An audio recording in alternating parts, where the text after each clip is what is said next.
반갑습니다. 하나님을 예배하는 하나님 나라 백성들을 예수님의 이름으로 축복합니다. 이 영상은 오프라인 예배 혹은 실시간 온라인 예배에 참여하지 못한 분들을 위해 마련한 것입니다.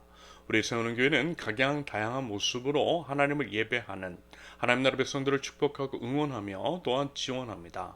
우리 힘써 우리 하나님을 예배할 수 있기를, 하나님께서 받으실 만한 예배를 올려드리는 예배자가 될 수 있기를 바랍니다. 자, 그럼 오늘 하나님께서 우리에게 주신 말씀은 예레미야 12장 1절부터 6절까지입니다. 각자의 자리에서 함께 본문을 읽겠습니다. 여호와여, 내가 주와 변론할 때에는 주께서 의로우시니이다. 그러나 내가 주께 질문하옵나니 악한 자의 길이 형통하며 반역한 자가 다 평안함은 무슨 까닭이니이까? 주께서 그들을 심으심으로 그들이 뿌리가 박히고 장성하여 열매를 맺었거늘 그들의 입은 주께 가까우나 그들의 마음은 머니이다.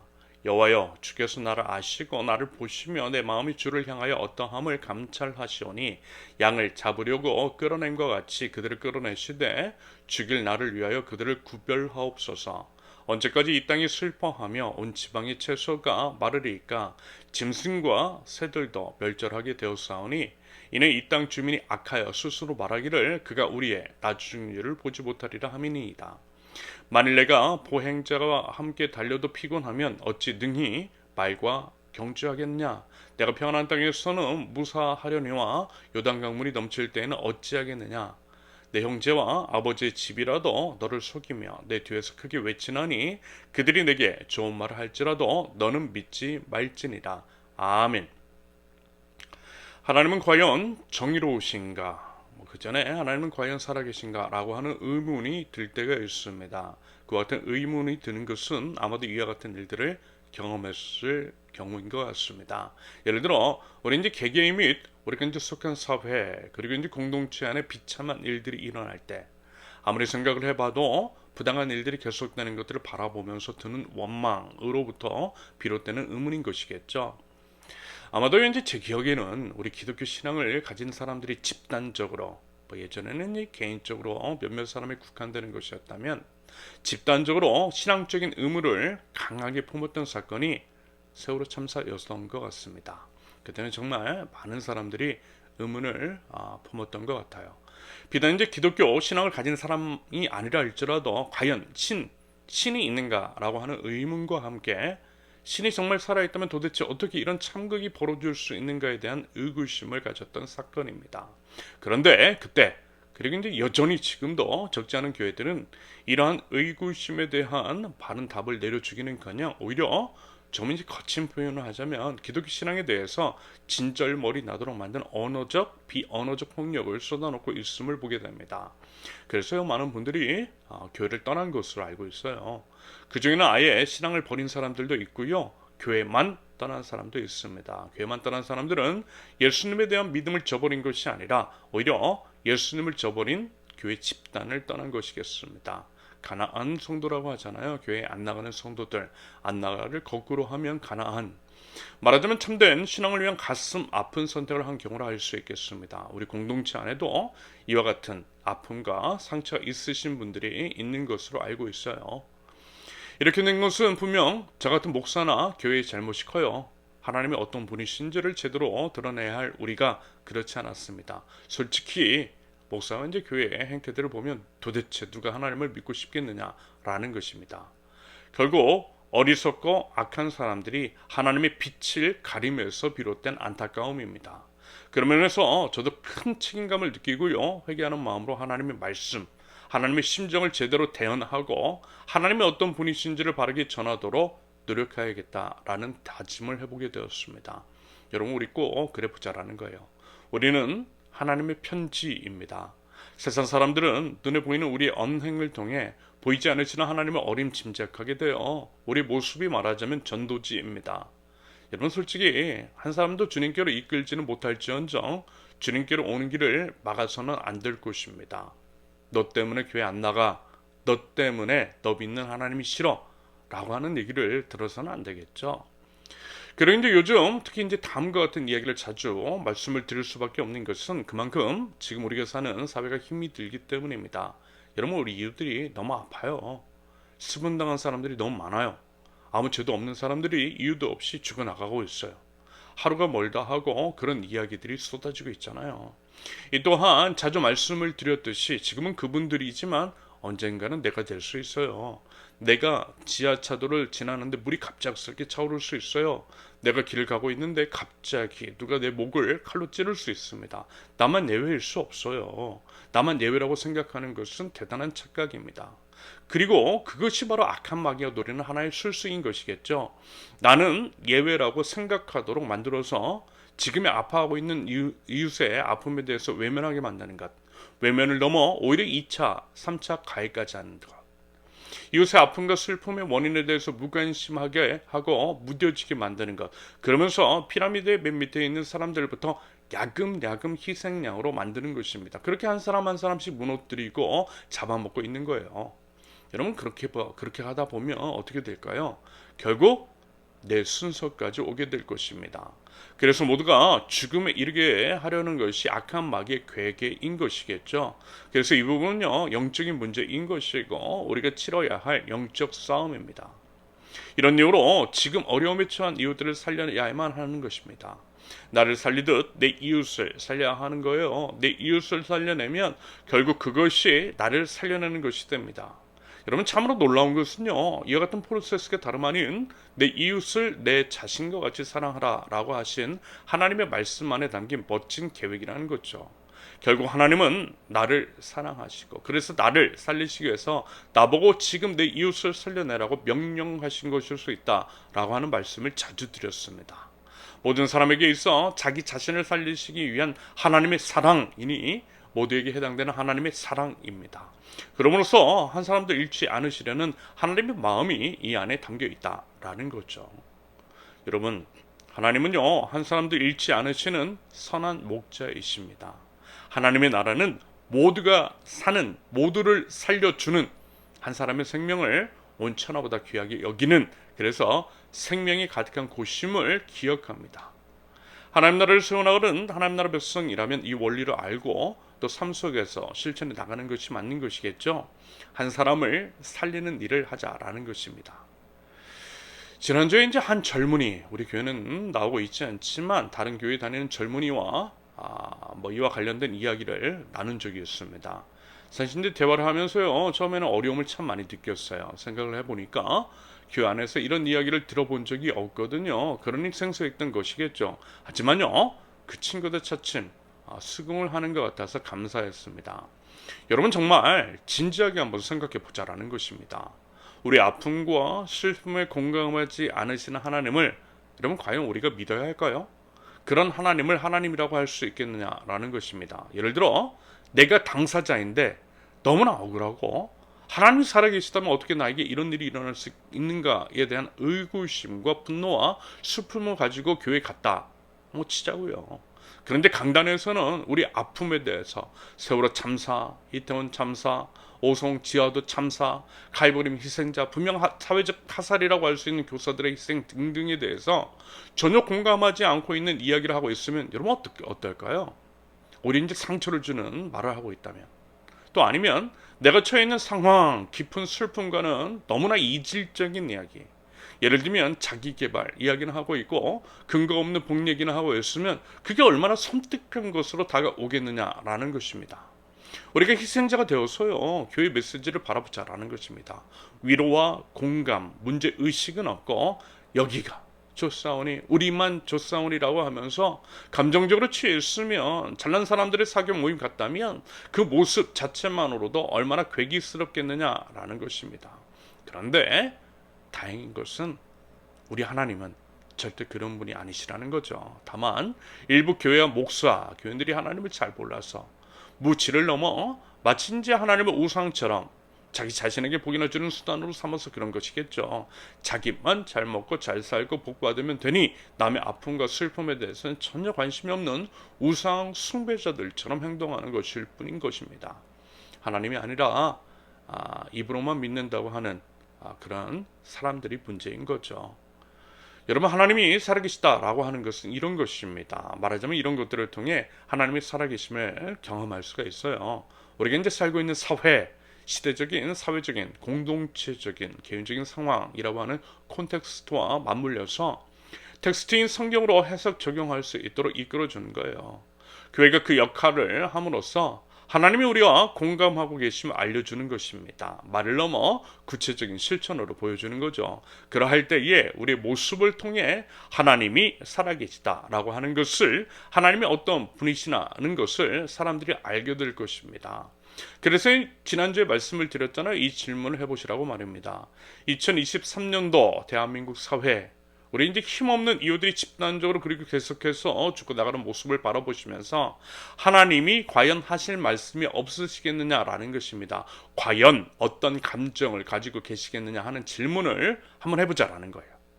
당연히 하나님이 살아계시면 당연히 말씀해 주시겠죠. 하나님이 우상 숭배자들이 만든 나무 조각 같은 우상, 거짓신 만들어진 신이라면 컨텍스트와 무관한 개인적인 만족, 개인적인 복 같은 이야기는 하겠죠. 여러분 이해가 가시죠? 여러분 제발 제대로 된 믿음을 소유하실 수 있기를 바랍니다. 하나님을 우상처럼 여기지 마세요. 여러분 하나님은 살아계십니다. 살아계신 하나님의 음성을 들으실 수 있기를 바랍니다.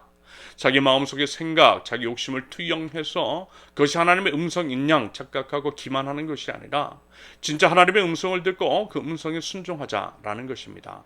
그래서 정말 하나님을 알면, 하나님의 어떤 분이신지를 알고 그 하나님의 음성, 생각, 뜻을 들으면 하나님에 대해, 하나님의 실존에 대해, 하나님의 공의로우심 등에 대해서 의심과 회의감은 생기지 않을 것입니다.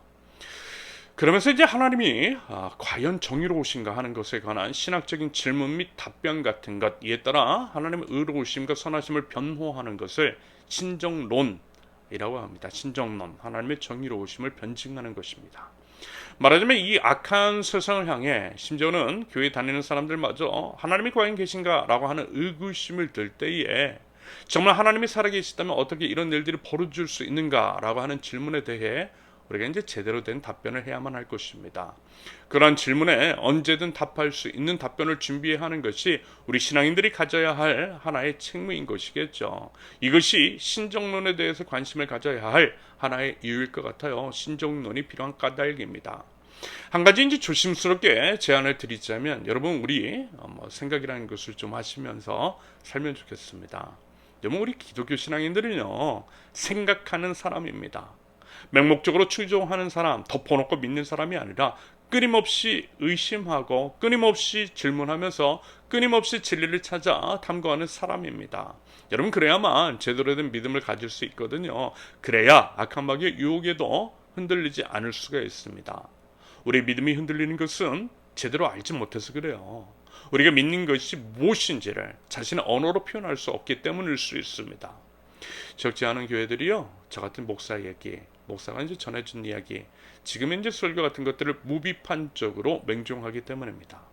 만약에 그런 태도를 가지고 계시면요, 여러분 제가 얼마든지 나쁜 마음 먹고 그러면서 이제 충분히 여러분들 가스라이팅 할 수 있어요. 그 안에서 일어나는 많은 안타까운 일들이 다 그래서 벌어지는 것입니다. 생각하지 않고 검증하지 않고 맹종하면 큰일 납니다. 그리고 한번 생각해 보세요. 열길 물속은 알아도 한길 사람 속은 모른다라고 하는 말이 있죠. 사람 속도 잘 몰라요. 저는 그래도 제 속마음을 다양한 방편, 예를 들어 목회 서신이라든지 설교 등을 통해 많이 노출하고 있죠. 대화를 통해 제가 가진 생각을 자주 나누는 편이고요. 아마 이제 다른 목사들에 비해서는 상당히 많은 것들을 오픈하고 있다라고 생각합니다. 하지만 그래도 잘 모르시잖아요. 다 안다 할 수 없잖아요. 저도 여러분들에 대해서 마찬가지입니다. 하물며 사람도 이러한데 하나님에 대해서는 어떻게 했습니까? 여러분, 우리가 하나님에 대해서 알고 있는 것은요, 정말 얼마 되지 않습니다. 만약에 하나님이 바다라고 한다면 우리가 알고 또 알 수 있는 것은 고작 물 한 컵 정도도 안 된다라는 것입니다. 그만큼 하나님은 광대하신 하나님이세요. 그렇기 때문에 우리는 하나님에 대해서 힘써 알아야만 합니다. 알고 있다라고 하는 것에 대해서도 끊임없이 의심을 하고 질문하고 검증을 해야 하는 거예요. 성경을 통해서, 그리고 교회 공동체를 통해서 그 과정을 수행하는 것입니다. 그런다고 할 때 여러분, 우리가 가지고 있는 하나님에 대한 지식, 하나님 나라에 대한 지식은 과연 어떻던가요? 솔직히요, 잘 몰라요. 뭘 잘 모르는 것 같아요.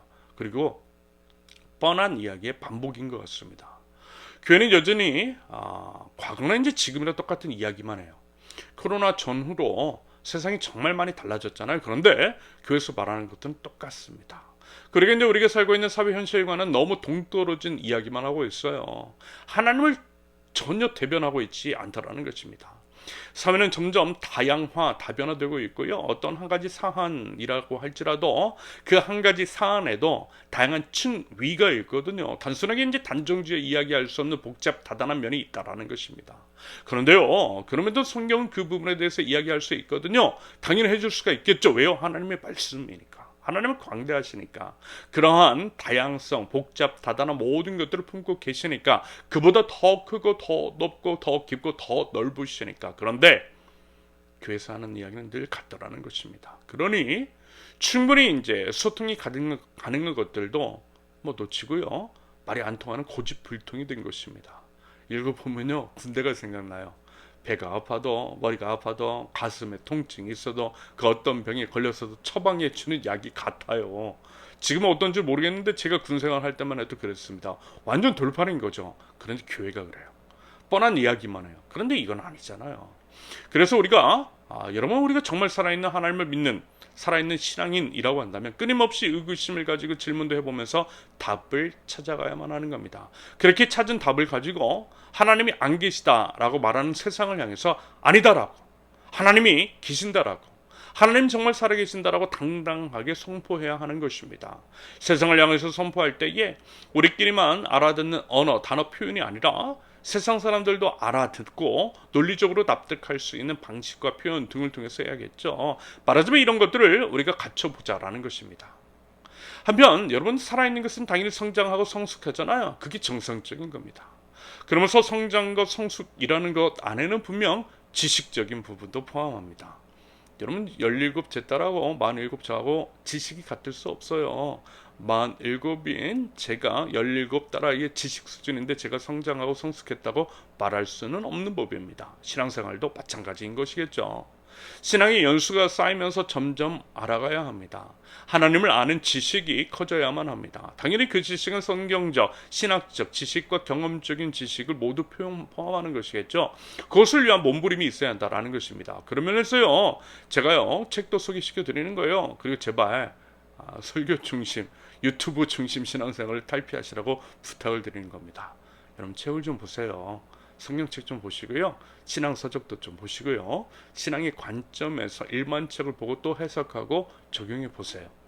성경과 세상을 읽고 해석해내는 지식의 수준을 높여보시고 지식의 풀을 넓혀보세요. 여러분 이것도 분명 우리가 수행해야 할 성장과 성숙의 과정이라 할 수 있는 것임을 여러분 꼭 기억하시면 좋겠습니다. 말씀을 드렸죠. 저는 목사지만 그리고 이제 저도 목사로도 욕심도 많고요. 여러 교회 목사들처럼 여러분들이 제 말만 듣고 저를 하나님처럼 모셔주시면 너무 좋지만 차마 그렇게는 못하겠다고요. 왜냐하면 그것이 우리 신앙은 아니기 때문입니다. 여러분 사람이 아니라 하나님만이 왕이세요. 예수님만이 교회의 머리세요. 목사는 그저 도움만 드리는 사람입니다. 그러므로 저 보지 마시고요. 제 말씀도 듣지 마시고요. 저를 통해 예수님을 오직 길이요 진리요 생명이신 예수님을 통해서 하나님께로 나가실 수 있기를 바랍니다. 저는 이렇게 생각합니다. 목사로서의 성공은 뭐냐면 제가 아무것도 아닌 것이 되는 겁니다. 여러분들 각자가 직접 예수님과 교제를 하고 예수님으로 인해서 하나님께 나아가고 우리 성령님으로의 도우심으로 하나님 나라 백성답게 주체적이고 능동적으로 살면 되는 것입니다. 그래서요 저 같은 건 없어도 되는 지경에 이르면 좋겠습니다. 이것이 목회자로서의 제 바람인 것이고요, 소원이고요. 그럴 때 저는 성공한 목사가 되는 것입니다. 그리고 이것이 우리를 왕같은 제사장으로 세우시기 위해서 십자가 위에서 죽으신 예수님의 이제 목적이기도 함을 여러분들 꼭 기억하실 수 있기를 바랍니다. 오늘 본문은요 이런 구조예요. 1절부터 4절까지는 예레미야의 하나님에 대한 질문인 것이고요, 5절과 6절은 하나님의 답변입니다. 그리고 예레미야가 한 질문은 말하자면 방금 전 살펴보았던 것, 즉 신정론과 관련된 것이라 할 수 있는 질문이겠습니다. 먼저 현재 예레미야의 심정, 예레미야가 처한 상황은 이런 것입니다. 아무래도 예레미야가 복에 관한 것, 앞으로 이제 나라가 잘 될 것이고 번창할 것이라고 하는 것이 아니라 나라가 망할 것이라는 저주 같은 것들을 쏟아놓고 있으니 그럼 사람들이 좋아할 리가 없겠죠. 종교인들의 경우에는 자신들은 이제 평강하다를 외치면서 종교 장사하고 그러면서 이제 자신들의 이익을 추구하고 있는데, 예레미야가 곧 있으면 나라가 망한다라고 하니 당연히 그들도 좋아할 리가 없겠죠. 여러분, 이런 일들은 지금도 똑같습니다. 진실을 이야기하고 쓴소리 이야기하는 사람들을 사실 좋아하지 않아요. 듣기 싫어하고요. 인기 없어요. 사실 이해가 되긴 합니다. 왜냐하면 우리네의 삶이 녹록하지 않거든요. 안 그래도 이제 불안하고 두려움이 증폭되는 상황이거든요. 그러니 이왕이면 좋은 이야기, 잘 될 것이라는 말을 듣고 싶은 것이겠죠. 그런데 여러분, 이것이 바로 우상숭배의 한 형태, 현실과 진실을 직시하지 않으려고 하는 자들의 어리석음이라는 것입니다. 근거 없는 헛된 희망을 품고 있는 자들이 그래요. 그러면서 진리를 말하는 자들을 핍박하더라는 것입니다. 점점 망하는 사회일수록 이런 경향성은 점점 농후해집니다. 이스라엘이 그러잖아요, 지금. 사실 이제 회복의 희망이 있는 사회는요, 선지자들의 쓴소리를 온전히 듣겠죠. 듣고 회복하겠죠. 여러분, 혹시 요나서 기억하세요? 요나서에서 요나가 니느웨 성에서 쓴소리 하잖아요. 망할 것이라고 합니다. 그때 그들은 어땠어요? 이야기 들었어요. 미친놈 취급하면서 요나를 핍박한 것이 아니라 요나의 그 말을 믿었어요. 믿고 회개했어요. 그랬더니 니느웨에 임박했던 심판을 하나님께서 거둬가신 것입니다. 마찬가지라는 것입니다. 희망이 있는 곳은 똑같은 심판의 메시지를 선포할 때 회개하며 돌아와요. 아무튼 이 부분은 여러분 잘 한번 관찰해 보실 수 있기를 바랍니다. 제대로 된 하나님의 음성을 대언하고 정직하고 바른 길을 걸어가는 목사, 그리고 교회들, 한국 교계에서 어떤 취급을 받고 있는지, 과연 그런 교회 및 목사들이 설 곳은 과연 있는 것인지, 반면에 하나님 팔아서 장사하는 종교 기술자들, 분명 치부라는 대한민국 사회인데 평강하다라고 하면서 여전히 사람들이 개인적인 만족에만 치우쳐 있도록 만들고, 사회에 대해서, 공공의 영역에 대해서, 자연 생태계에 대해서는 침묵하도록 만들고 있는 교회들은 과연 어떠한지를 말입니다. 여러분, 이 둘을 비교하면요, 우리나라에 희망이 있는지 없는지 예상해 볼 수 있을 것입니다. 아무튼 예레미야는요, 핍박받았어요. 오늘 본문 바로 직전에 고향 아나돗 사람들에 의해서 겁박을 받았습니다. 그들에게는 소위 입 바른 소리를 하는 예레미야가 너무 부담스러웠던 거죠. 그래서 제거하려고 했던 것입니다. 말하자면 이에 대한 예레미야의 분노, 항변, 불평 같은 것이 오늘 본문입니다. 이 내용, 이런 모습을 보면서 제 상황과 제 감정이 이입되긴 했는데요. 예를 들면 이런 겁니다. 방금 전에 이제 말씀드린 것과 같은 맥락이에요. 예를 들어 우리 교회가 이제 소속되어 있는 느헤미야 교회 협의회, 그러니 대체로 정직한 분들이거든요. 바로 하나님의 말씀을 전하는 분들입니다. 결코 배움이라든지 지식, 열정, 영성 같은 것들이 모자라지 않고요. 오히려 훌륭한 분들이 많으세요. 그런데 대부분의 삶이 어려워요. 넉넉하지 않은 교회 상황입니다. 그리고 또 많은 분들이 그전 교회나 교단에서 쫓겨나셨어요. 말하자면 예레미야와 같은 일들을 당하신 것입니다. 그런 분들이 느헤미야 교회 협의회에 많이 모이셨어요. 여러분, 그런다고 할 때 불평이 안 나오겠느냐라는 거예요. 이렇게 열심히, 그러게 이제 순수하고 정직하게 목회를 하는 분들은 힘겹게 목회를 이어나가고 있고, 때로는 하나님께서 맡겨두신 목회의 직과 양들을 위해서 심지어는 이중직까지 하면서 몸부림을 치고 있는데, 오히려 이런 분들을 세상 사람들이 욕할 때, 교회 다니는 사람들이, 목사들이 욕할 때, 반면에 누가 봐도 정말 아니거든요. 제가 일일이 다 말씀을 드릴 수는 없어도 정말 이제 대놓고 악한 짓들을 저지르고 하나님과 성도를 도구로 삼아 앞으로를 축적하는 사건들을 승승장구하는 것들을 볼 때 여러분, 화가 안 나겠느냐라는 것입니다. 도대체 하나님이 살아계신 것이 맞는 것인지, 하나님이 정의로우신지를 따지고 싶지 않겠느냐라는 거죠. 말하자면 오늘 본문에서 예레미야의 질문이 정확하게 그와 같은 내용입니다. 제발 좀 하나님이 살아계시다면 그러한 악인들을 심판하시라고 항변하는 거예요. 여러분, 어떻습니까? 충분히 이해가지 않아요? 이건 좀 아니잖아요. 정직과 성실, 하나님의 거룩을 위해서 몸부림치고 있는데, 물론 이제 뭔가를 보상받기 위해서 그런 것은 아니지만 계속 이런 식이면 힘이 빠지지 않겠느냐라는 것입니다. 사회 같으면 모든 것들을 바쳐 독립운동을 하고 민주화운동을 했던 분들과 그분들의 후손들은 여전히 가난을 벗어나지 못하고 오히려 생계를 걱정해야 되는데, 친일 행각에 군부 독재에 기생한 자들은 떵떵거리면서 살면서 자자손손 갑질이나 하는 꼴을 보면서 분통 터지지 않겠냐라는 것입니다. 하나님이 살아계신다라고 한다면 그럴 수 없다는, 제발 좀 하나님의 공의와 정의를 드러내 주시라는 거예요. 지금 우리가 교회에 대해서, 우리 대한민국 사회 안에서 간절히 바라고 소원하는 항변, 속마음이 예레미야의 하나님께 대한 질문이라는 것입니다. 여러분 어떻습니까? 예레미야의 그 심정 이해되시죠? 같은 마음이시죠? 저는 정말 그래요. 당연히 이제 저만 의인인 것은 아니고 제가 옳은 것도 저만 옳은 것도 아니고 저도 이제 너무나 부족하고 잘못된 것도 많은 것은 알지만요. 솔직히 이런 생각이 들 때가 있더라는 것입니다. 글쎄요.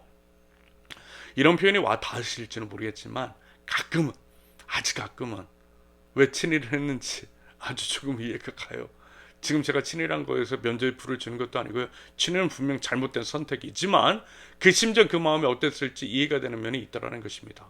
저도 사실 사람인데 왜 그런 마음이 없겠어요. 남들처럼 좋은 게 좋은 거지 하면서 권력에 고개를 숙이고 손바닥도 좀 비비고 양심을 빨아서 시키는 대로 다 하고 듣기 좋은 이야기만 했더라면 건축원금하라고 성도들을 부추기면서 돈 뜯어내는데 일조했으면 저도 좀 편하게 살 수 있었을 텐데 이런 고생 안 해도 되었을 텐데 괜히 입 바른 소리 해서 쫓겨나고 고생하고 라고 하는 생각이 왜 안 들었겠느냐라는 것입니다. 정말 원망했다니까요. 예레미야처럼 하나님께 원망하고 따졌어요. 그런 적이 있어요. 너무 힘들 때 마음이 무너졌을 때 정말 제 모든 것들을 다 마치고 제가 이제 잘릴 각오를 하고 사람들을 지켜주었지만 도리어 이제 그들은 저를 버리고 외면하고 모르는 채 했을 때 회의감이 정말 많이 들었습니다. 그러면서 힘 있는 자들에게 아부를 하고 그 뒤에 줄을 섰고 이런저런 것들을 다 가져다가 바치는 것들을 보면서 다 때려치우고 싶은 마음도 들었어요. 정말 말도 안 되는 사기꾼들, 신앙적인 양심을 팔고 손바닥 비빔자들이 번듯한 교회 담임 목사로 청빙되어 가고 편안하게 사는 것들을 보면서 씁쓸함이 있더라는 것입니다. 사람이니까 충분히 그럴 수 있겠죠. 저도 사람이니까요. 예레미야도 사람이니까. 여러분 그래서요 신앙인의 삶, 신앙의 지조를 지키며 사는 것이 쉽지 않은 것입니다. 아무튼 그때 하나님께서 이제 예레미야에게 해주신 말씀 답변이요 5절과 6절인 거예요. 다시 한번 볼까요? 5절과 6절. 만일 내가 보행자와 함께 달려도 피곤하면 어찌 등이 말과 경주하겠느냐. 내가 평안한 땅에서는 무사하려니와 요단 강물이 넘칠 때에는 어찌하겠느냐. 내 형제와 아버지의 집이라도 너를 속이며 내 뒤에서 크게 외치나니 그들이 내게 좋은 말을 할지라도 너는 믿지 말지니라. 저는 솔직히 이 말씀 듣고 서운했어요. 너무한 것 같았어요. 아무리 그래도 좀 위로 좀 해주시지 하는 그런 마음이 있었습니다. 예레미야에게 감정이 이입되었나 봅니다. 제가 이제 위로받고 싶었나 봐요. 예레미야의 심정이 제 마음이었거든요. 제발 좀 그 악인들 혼쭐을 좀 내주셨으면 하는 바람이 너무 컸거든요. 그런데 하나님 너무 배척 같아요. 5절은 무슨 의미냐면 약한 소리 하지 말라 하시는 거잖아요. 왜요? 아직 이제 시작도 안 했다라는 것입니다. 더 큰 게 온다라는 거예요. 어찌 능히 말과 경주하겠느냐. 요단 강물이 넘칠 때라고 하는 표현을 쓰신 것은 바로 그런 의미인 것입니다. 벌써부터 이 정도로 약한 소리를 하면 앞으로 견디기 힘들다라는 거죠. 그것도 그럴 것이 6절처럼 심지어는 식구들도 믿지 못하는 때가 올 것이기 때문입니다. 그만큼 힘든과 어려움이 찾아올 것이라는 말씀인 거예요. 섣부른 위로 근거 없는 희망 고문이 아니라 현실을 냉정하게 직시하라고 하는 말씀이실 것 같아요. 그만큼 지금 마지막 때가 어렵고 힘들 것이라는 말씀입니다. 안타깝지만 조금 억울하지만 지금 우리가 사는 시대가 이렇다는 거예요. 여러분 좋은 날이요? 다 끝났어요. 한국교회 그리고 한국사회 글쎄요. 이전처럼 한국사회가 전 세계에 영향력을 미치고 평화로운 날이 과연 올 수 있을까요? 아니요, 아닌 것 같아요. 비단 한국뿐만이 아니라 전 세계, 전 지구적인 상황을 보면 마지막을 향해 추락하고 침몰하는 것이 분명한 것 같습니다. 그래서라도 근거 없는 희망 고문보다는 정확한 현실 인식, 하나님께서 예레미야에게 하신 말씀하신 것이 맞는 것이라는 생각이 들어요.